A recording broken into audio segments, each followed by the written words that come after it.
Hello, I'm Carrie. And I'm Emily, and we are the voices of TARBIS. What's TARBIS, I hear you ask? Well, TARBIS is a blog that we do together where we visit historical houses or places of historical import and we blog about them, basically giving our opinions on the place, how well it's presented, facilities, things like that, and sandwiches, because we love sandwiches. And that is in our name.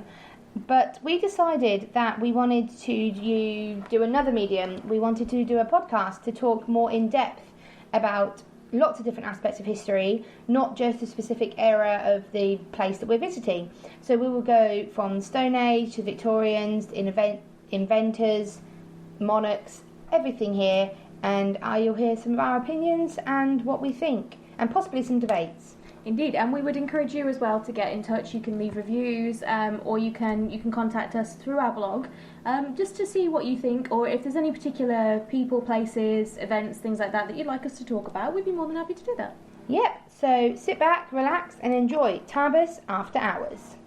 So, to start off, we are going to discuss the Tudor era. Yep, I thought it would be a good place to start, because everybody, I think, has heard of the Tudors. So we thought it'd be a nice place to start to ease us in. In fairness, it is a pretty iconic era. It is one of the most defining eras in English history, I would argue. Yeah, but however, there's a but. The Tudor dynasty didn't actually last very long. No, in the grand scheme of things, it was about a century. It was from 1485 to 1603. Yeah, and so it was like less than 150 years. I think, to be honest with you, it was only really the start of a dynasty, or the start of a different dynasty, because the death of Richard III at the Battle of Bosworth, 22nd of August 1485, that marks the end of what we now know as the medieval era. Yeah, as the Middle Ages. So it's just kind of, they were an era unto themselves, and they did sort of set the tone for monarchs to come, and they were pretty awesome. I mean, you have some of the most ostentatious characters in the British monarchy. But yeah, in the grand scheme of things, it wasn't very long, was it? It was really three generations, essentially. That was it. Yeah. Literally it. But obviously it started off, you got Henry VII, Henry Tudor, who was obviously son of Margaret Beaufort. Yep, descended through, he made his claim to the throne. He was named heir by Henry VI during the War of Roses. However, he was actually descended through a bastard line from John of Gaunt, who was one of the uncles, I believe, of Richard II, and was the father of the soon-to-be Henry IV. So it is a claim, it's a legitimate claim to the throne, just quite stretched. It's a legitimate claim through an illegitimate line, so there are some potential problems there, but she was, by all accounts, Margaret Beaufort was a very pious woman, and she was absolutely devoted to the cause of getting her son on the throne. Yes, no matter what. You've got to give her that. There's many other things I could say about Margaret Beaufort, but that is one of the pros for her. Yeah, just putting this out there right now, personal opinions, cards on the table. She's not one of our favourite historical figures. Yes, but all views are our own. Yep, and let's try and be as objective as possible. Yes. Right. So, after Henry VII... Yep, we had my babe, Henry VIII. To be fair, in his younger days, he was a bit of a babe. As he got older, he was a bit more walrus, less babe. Well, that's what happens when you become king and you have to go to all of the feasts. And Henry did like to feast. He did. And to be fair, vegetables were not on the menu that often. So. Vegetables were for the poor people, because they were just got from the land. Yeah, it was meat and game and sugary treats, because that was when you started to see the real insurgence of sugary goods. It wasn't until Elizabeth I, was it? I don't know if he had any exposure to sugar, but he certainly would not have had what we would consider a healthy diet. It was very more the paleo diet, shall we say? Yes, and he was a larger gentleman. Yeah. Upon his death. He was. I mean, he had to be hoisted onto a horse towards the end of it. That's a bit unfortunate. But in his younger days, he was apparently a bit of a beefcake. He was a fantastic jouster. The Plantagenet line was strong in that one, I think. Definitely. But more on him later. Came after Henry VIII. His son, Edward VI. Which is so unfortunate. Henry VIII spent his entire reign trying to secure the Tudor dynasty by having a son. Yeah. And he finally got one. He died thinking, yes, I have a son, will carry the Tudor line forever. And he died 6 years later at 15. I'd like to think that when Edward got to the afterlife, Henry was just standing there going, you had one job. One job. So look what I did to England for you. I changed the whole religion for you. I mean, yeah, it was awkward, and not only did then his next two heirs were women, but his son's heir that he named was also a woman, Lady Jane Grey. Yep. Although we will be debating later on whether she should be Lady Jane Grey or Queen Jane. Queen, but like Carrie said later. So after Edward, Lady Jane, 9 days, and then she was brutally martyred by Mary the Or rightfully executed by the rightful Queen. There we go. Hey, historical. It all depends on, which side of the fence you sit on, or if you sit on the fence and just sort of observe. But there was Mary, who had the moniker of Bloody Mary. I don't know whether she deserved that. I mean, yes, her family did worse, but I think it's because she did so much in such a short time. And she lost Calais. Yeah, I mean that did not sit well, considering we had the 100 Years' War and the Field of Golden Cloth and things like that. She didn't do well by that score, and then getting in with Philip II of Spain. Who didn't do well with her sister. No, who came next? Yep. And that is the Gloriana. Good old Queen Bess. Yep, Queen What a Elizabeth I, and obviously she didn't marry, she didn't father any children. Father any children? Yes, no, we're just about to out Queen Elizabeth. No, she didn't parent any children. Yeah, she didn't have any children, so when she died in 1603, the Tudor dynasty ended.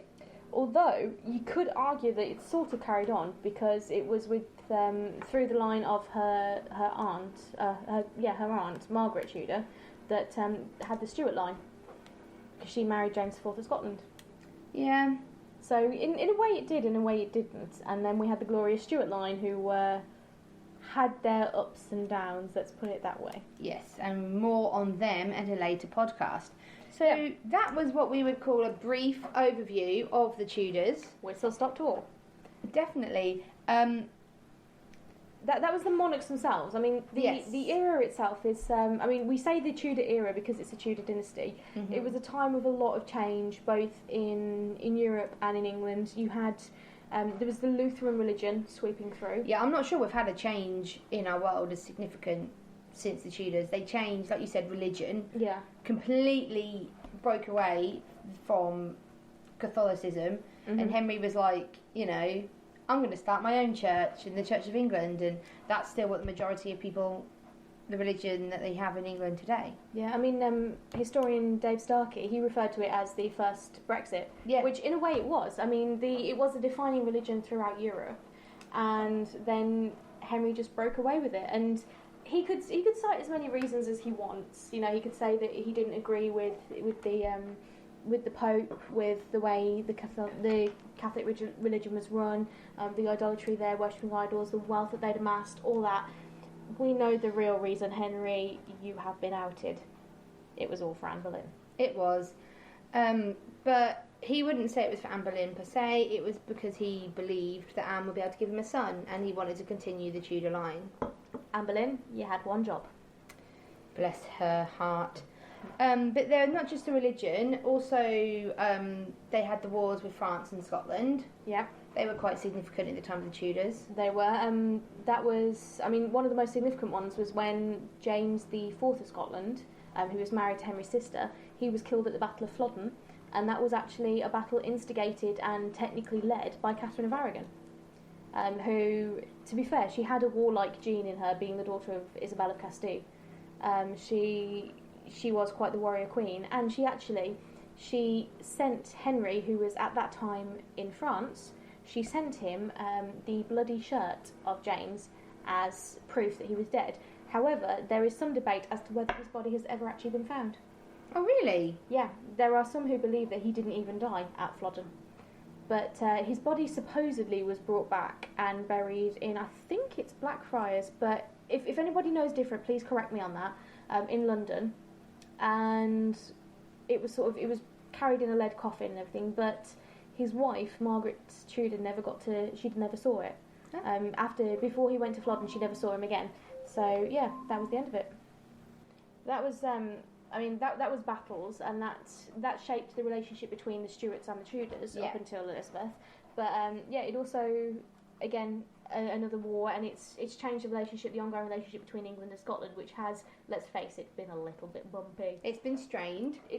Now we're okay, I think. Yeah, but we're kind of like siblings.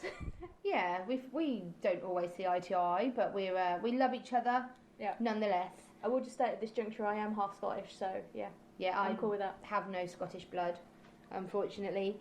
So next there was quite a few revolts. There was a lot of pretenders to the throne, or claimants to the throne. You've obviously had Lambert Simnel and Perkin Warbeck, who both claimed to be one of the princes in the Tower. Mm-hmm.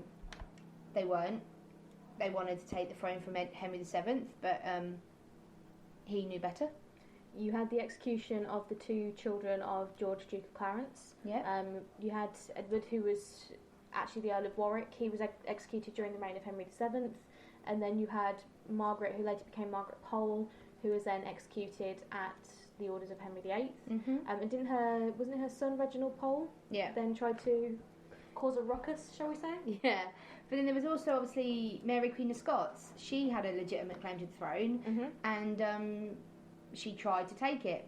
Whether she did, or whether people who supported her, because she was obviously a Catholic, whether it was the supporters doing it in her name, but she was executed by Elizabeth. So quite a few people tried to take the Tudor throne. No one succeeded. No one succeeded until it was actually handed over. Yeah. And then the Scots got it anyway, so if Mary had waited just a little bit longer... Yeah, she wanted it for herself, though, and her son got it in the end. And in fairness, she had the backing of France for a while because of her relationship to Francis. Yeah. But again, Mary, Francis, all that, more about that later, because we are going to come back and do a little expose on individual characters. And there are some characters. There have been some characters. Also, lastly, a little bit of the Tudors, obviously the sickness. Sweating sickness was quite a massive thing. Anne Boleyn had the sweating sickness, and Henry VIII basically told her not to come because he was quite a germaphobe. Yeah. He made some of his own remedies, his own little concoctions to try and to keep himself healthy. And so he sent Anne Boleyn, told her not to come back until she was better. So that was quite strife back in the Tudor times, and plague. The irony about the sweating sickness is that's something that people believed was brought over, and quite possibly was, by the army of mercenaries that came over with Henry Tudor, because he didn't have necessarily an army of loyal bannermen. I mean, he had the Stanleys, and he had a couple of people in England that his mother had got together, but the vast majority of his army was made up of mercenaries that he got from France. And it was believed that they brought the sweating sickness over, and it was supposedly a curse that the Tudors had brought with them for usurping the York throne and taking the country by force. I mean, that's what the Yorkist fans say. So it's an interesting take. But Henry VII even did marry Elizabeth of York, so he united, the Tudor rose and the red and the white roses. They combined. So. Yeah. Yeah, I mean, he made that power move, and it was a good move, to be fair, politically. And if you ever get a chance to go to the Bosworth battlefield in Leicester, they actually do have a rose there, which is a hybrid of the red and white rose, and they call it the Bosworth Rose. That's good. We should do it soon, because apparently they might be turning Bosworth Field into a car park. There's a driving centre actually in the battlefield itself, because the battlefield isn't where the battlefield centre is. It's a few fields over. Because they thought it was one place originally, but then archaeological evidence showed them it was actually a few fields over. And that's where they're looking to build this driving centre and car park. And the irony of Richard III being found under a car park, and then where he died being put under a driving centre is, yeah. Right, so that's the Tudor era in a nutshell. Next we will discuss whether we believe that Lady Jane Grey, should she be Queen? Who knows? Let's have a chat. Let's think about it. Okay, so now on to Lady Jane Grey and the debate there. So basically, Jane Grey was unfortunate. She was the granddaughter of Henry VII. She was the great granddaughter, wasn't she? She was the great granddaughter of Edward IV and Elizabeth Woodville. Great. She's the granddaughter of Mary, who was Henry VIII's sister, and Charles Brandon. They had a daughter, Frances Brandon, who then had Jane Grey. Now, Jane had two sisters, Mary and Catherine, and they were cousins to Elizabeth, Edward, Mary. And then in his will, Edward proclaimed that Jane and all of her male heirs be his successors. Obviously, this did not go well for her, because Mary thought that she had a right to the throne. This is Mary Tudor. And Jane, she only reigned, she was crowned, she was anointed and everything, she was technically queen, but she only ruled for a grand total of 9 days, and that was from the 10th of July 1553 up until the 19th of July 1553. At that point, all of her supporters pretty much deserted her. The Privy Council changed in favour of Mary. Mary amassed an army and took the throne. And then she was imprisoned in the Tower of London, convicted of high treason in November. But here's one thing I didn't realise before looking into things for this podcast. She wasn't executed until the 12th of February, because I thought her execution followed swift on the heels of Mary taking over. Yeah. But she wasn't actually executed until, was it the 12th of February? It was the 12th in 1554, and Mary didn't want to do it. Mary, she basically gave Jane a decision. She said, convert to Catholicism and I will spare you. And but because she was such a staunch Protestant, so she basically said, no, I can't. So begrudgingly, Mary did have her executed. She was beheaded on the morning of the 12th of February after watching her husband get beheaded. That husband being Henry Grey. Henry Grey was her father. Her husband. That must have been awful. Seeing that. Knowing that you were going to be executed is bad enough. But it was Lord Guildford Dudley. That was it. But seeing your husband killed first, and then that's unfortunate. But her father, Henry Grey, did also get executed on the 23rd of February. Well, it was his fault that she was executed in the first place. Yeah, the Wyatt Rebellion. Yeah, he joined forces with that, which was a rebellion against Queen Mary wanting to marry Philip II of Spain. Yeah. That led to Jane, because she was still a threat at that point. So that led to that. So, it can't have been easy for her. No, but because she she was executed purely for the fact that she wouldn't convert to Catholicism, she has gone down as a Protestant martyr. So that kind of set the tone for Mary's reign. Yeah. In general, because that sort of thing happened a lot. It did, but this debate wasn't about Lady Jane Grey, because we've said all about her, given her a little bit of a talk up. The debate is, should she be known as Lady Jane Grey or Queen Jane Grey? She was queen. She was anointed. She was coronated. She was a queen. Why do we not call her Queen Jane Grey? Why is she not included in the Kings and Queens of England? Was she technically recognised by the court and the Privy Council, though, and the people? Must have been to be coronated. You can't get coronated without the Privy Councils. Technically you can. If you've got enough support, you can be crowned. But if they then switched their support to Mary and said that she was the rightful queen, that then negates Jane's claim. That then would say that she has claimed the throne illegitimately. She doesn't have a leg to stand on, so to speak. And I get where you're coming from in that she was crowned, she was anointed with the holy oil. That would make her technically a queen. But I think because it's the shortest reign in English history, that's probably why she's not known as Queen Jane Grey. I think she should be. Yeah, 100%. I agree. She should be. Definitely. It's going to be a one-woman mission. Okay, you can do it. I believe in you. Thank you. We'll see it all over the news, and there'll be petitions to sign because everybody loves a petition. This is England. We love a petition. We do. I'm going to start one. Okay, you do it. You do it. I'll sign it. Thank you. Obviously, please give your views on the debate. If you think Lady Jane Grey should be Queen Jane Grey, or just Queen Jane in general, then by all means, please drop us a review and let us know what you think. Yes. So, the next part is a bit more opinionated in the way that it is a little debate between Carrie and myself over our favourite Tudor monarchs. They are slightly different. My favourite, as you can probably tell, I think Henry VIII was just life in general. I think he might be up there as my favourite monarch. Period. We're so nerdy the fact that we have favourite monarchs. Yeah, we are. But what is yours, Carrie? Mine, probably cliche being a woman, but mine is Elizabeth the First. Okay. I nearly said the third. We've only had two. Wow, foreshadowing. Yeah, it would be Elizabeth I. I mean, yes, she brought an end to the Tudor dynasty, but she was pretty iconic. Why? Well, obviously, she is Gloriana, the Virgin Queen. She is possibly one of the most recognised queens in English history. Not that we've had a whole heap of them, although we have had more than you would realise. But that's something we'll come back to later. She only reigned. Well, she reigned for a long time actually. She reigned between November 1558 to March 1603.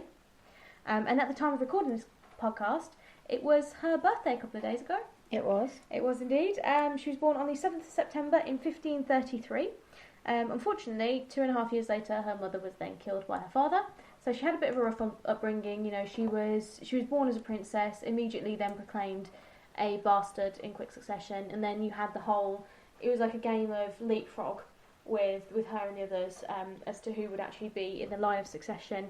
She was out of her father's favour for quite a while, and it was only really the work of Catherine Parr that brought Mary and Elizabeth back into Henry's favour towards the end of his life. She was imprisoned by Mary, her sister, for the best part of a year. She was imprisoned in the Tower because Mary suspected her of supporting Protestant rebels. Whether or not she actually had a part in that plot, not 100% sure. But she was imprisoned for that. And then obviously on Mary's deathbed, when Mary died childless, she named Elizabeth as her heir. She then became queen. She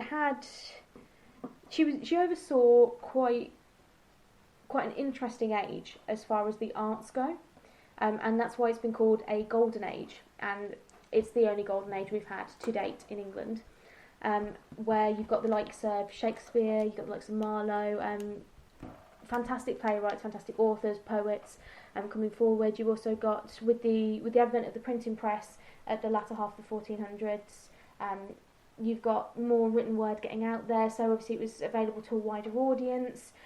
There was obviously the investment in music and in painted arts as well. I mean, she was a big advocate of portraits, and she used quite a lot of portraits to basically give propaganda of herself to the people. And there's a couple of iconic portraits. I mean, there's the one that pretty much everyone studies at school, isn't it? The one with the serpent on the arm, the rainbow portrait. The rainbow portrait. And it's a lot of propaganda, and it's to create this perfect image, which she then propagated by her actions, because she could have been pushed into marriage with another suitor, which her sister Mary was, for the betterment of England, but that would mean giving up her power. That would mean sidestepping for a king to take the place, and obviously there would be a lot of pressure to choose the right king. So in the end, she decided that she wasn't going to do it. She was going to marry England instead. And that was, but that was all because, Robert Dudley killed his wife. Allegedly killed his wife. Played lots of card games with old Elizabeth. Well, yeah, they played lots of card games, and his wife fell down the stairs. Mm-hmm. It's unfortunate. These things do happen. If you're clumsy, you've had a little bit too much wine at the local feast, bang, stairs, not a good combination. Okay. Whether she did it herself, whether she jumped, was pushed, or it was just an unfortunate accident. Unfortunately, we'll never know. But Elizabeth was very enamoured of Robert Dudley, and that did put a spanner in the works. He then went on to marry again, and that didn't end so well for him because she was really quite annoyed at that. She had quite a few loyal courtiers. She had William Cecil. She also had Walter Raleigh, and towards the end of it, the Explorer. Again, we'll be doing something about explorers again in a later episode. She also had Francis Walsingham, the spy master. So she had quite a good network. She was very well informed, very, very intelligent. She could speak a number of languages, including Cornish, English, Welsh, Irish, Latin, amongst others. Very, very intelligent woman. But it all got a little bit sad towards the end, because she lived a long life. She had quite a long reign, but she lived to see a lot of her friends die. And apparently, towards the end of it, she tried to stay awake because she didn't want to go to sleep, because she knew that if she went to sleep, if she laid in bed, if she went to sleep, she'd die. And she said, "My kingdom for a minute more." That's a reported example of her last words. And it's quite sad. But that is not her most iconic speech. No. Do you have... It is the speech that she gave on the battlefield. It is indeed. When Philip II of Spain, once his advances with her were rejected, shall we say, because he wanted to marry her after Mary died. He just wanted England. He did want England, and he tried several times to launch an armada, none of which succeeded. But the closest they got, Elizabeth decided to amass an army, and she actually came out in armour, on saddle, on horseback even, on horseback, and addressed her people to give the iconic speech that though I have the body of a weak and feeble woman, but I have the heart and stomach of a king, and a king of England too.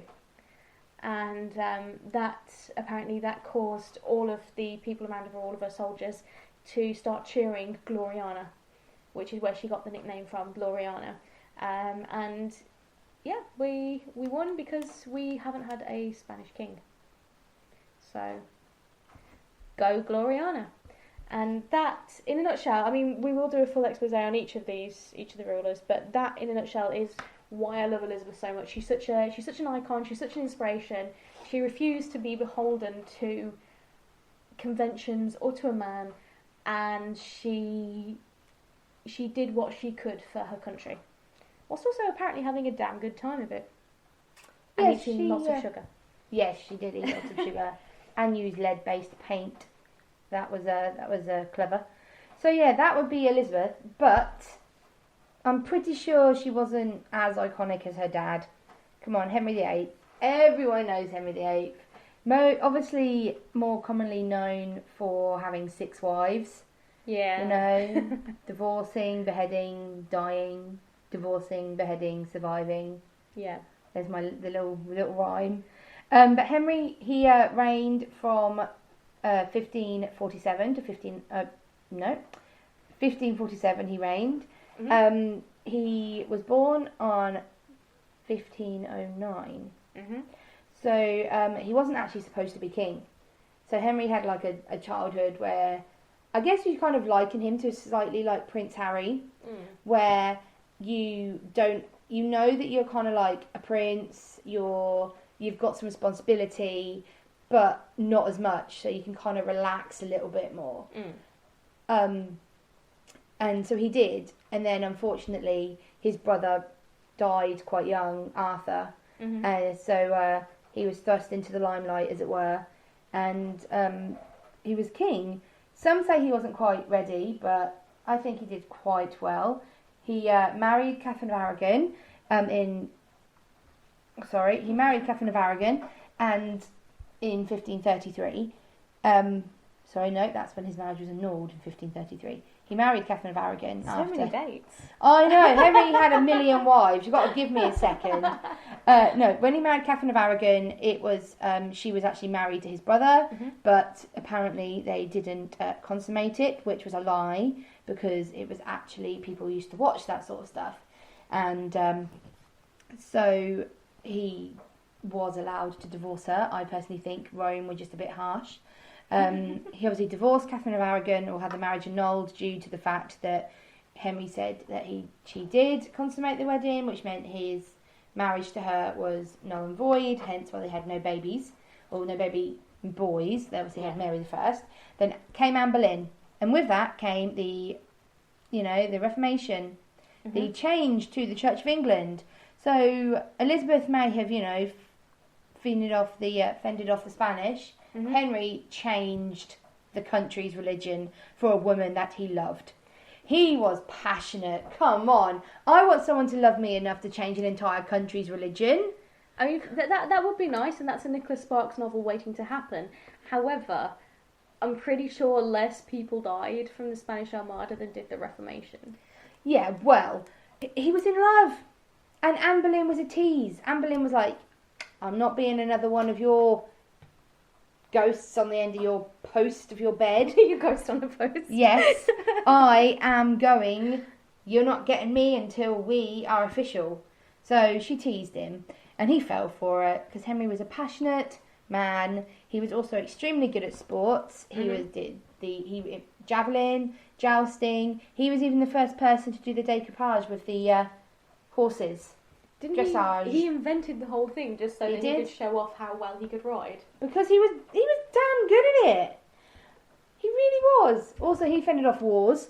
The Pilgrimage of Grace, which we'll come on to in more detail. That was very clever. He was so clever. He was so politically clever, which he got from his dad, because his dad was really, really good with foreign policy. He did go to a lot of wars, but he had the money for the monks, so that was fine. And talking of monks, it is reported that Henry's last words on his deathbed was monks, monks, monks. I would love to know why. Yeah, maybe he had a bit of a guilty conscience on his deathbed. I don't know.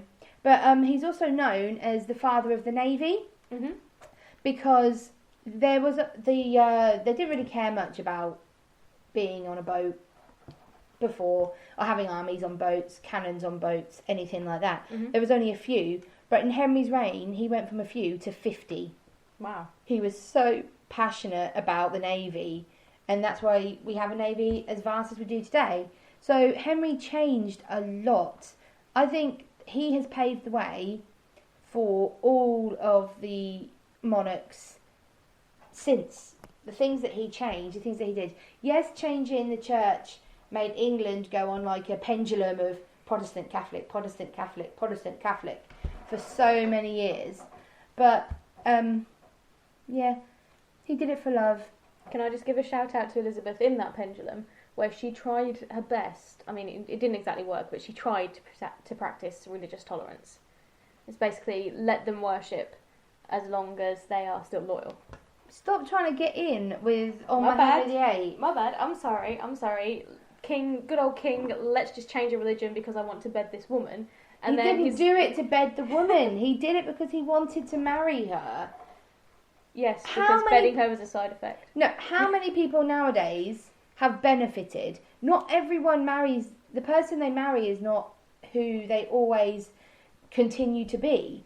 And because of Henry VIII, he's given an out for people to get divorced, an out to leave unhappy lives, to leave unhappy marriages, to find happiness. Henry VIII did that. I mean, technically divorce was around before then, but it was a lot more of a complicated process and you had to really jump through hoops to prove it. So he has given that, and he, in converting the Bible to English, he did make the so-called Word of God more accessible to people in general and allowed people to worship more. And technically he did stop, because the churches at the time, especially the bishops, archbishops, cardinals, were getting, there was a lot of avarice going on there. They were benefiting. I mean, just look at Cardinal Wolsey. I mean, he built himself a series of palaces from the money that he had. The income, he actually, Henry Percy, the Earl of Northumberland, he actually stopped his income because of the debts and gave him an allowance. He gave an earl an allowance. Not bad for a butcher's son. Not really. He did all right. Yeah. Good old Wolsey. But Yeah, so that's why I think Henry VIII is the best monarch. And a proof of that, the whole religion thing, you're not sat with us, but you're listening. I am Church of England. You are Catholic. I was raised Catholic, yeah. I was christened Church of England. So we're actually sat here. We're the two different religions that were being debated back in the early 1500s. Yeah, I mean, it's interesting to think how different the world would have been, or how different things would have looked if he hadn't have divorced Catherine, if he hadn't have gone Church of England, and also if Catherine had given him a son, or if Edward would have survived. How different would things have been? It's crazy how different things would have been, but everything happens for a reason. We needed things to be as they were back then for them to be like they are now. That's true. If you agree with one or both of us, or if you disagree and have a completely different monarch, or if you are from an alternate timeline where Henry did have a son that survived, and you just want to tell us how things went, give us a review. Let us know. Yeah. But I think we're coming to the end of our first podcast. I think it's actually gone quite well. Yeah, it's been good. It's been interesting. It's good to chat about it, and obviously everything that we've gone through tonight we'll go through in more detail. Yep, and bear with us. We may sound a little bit rustic, but the more we do, we hope the more professional we sound. But we are drinking Rioja, so I can't make any promises. But our final thing of something we want to do, we want to introduce to the end of all of our podcasts, is something slightly different, and we've decided that we're going to end a podcast with a ridiculous death. It won't have anything to do with the time period that we're in. It may not. It might be how they died, why they died, or just some sort of ironic reason or to their death. And this first person is actually, I couldn't stop laughing, and I know that's really bad, but I just love irony, and this one is a doozy. It was, this was basically a poor man. He was walking through a field one day, and there was a cow in the field. Cow had horns, man met horns, horns won. Basically, he was gored to death by a cow. Now, which is really sad. No, that must have bloody hurt. Well, yeah, I mean, it's traumatic, it's horrible. It's not in any way funny. No, the death is not funny. What is funny, however, is the man's name. Gored to death by a cow was Mr. Robert Calf.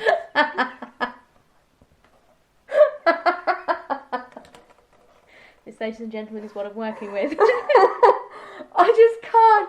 That's like the definition of irony right there. It's awkward. It's one of those ones where you just someone says it. Oh, what happened? Robert Calf died. How did he die? Gored to death by a cow.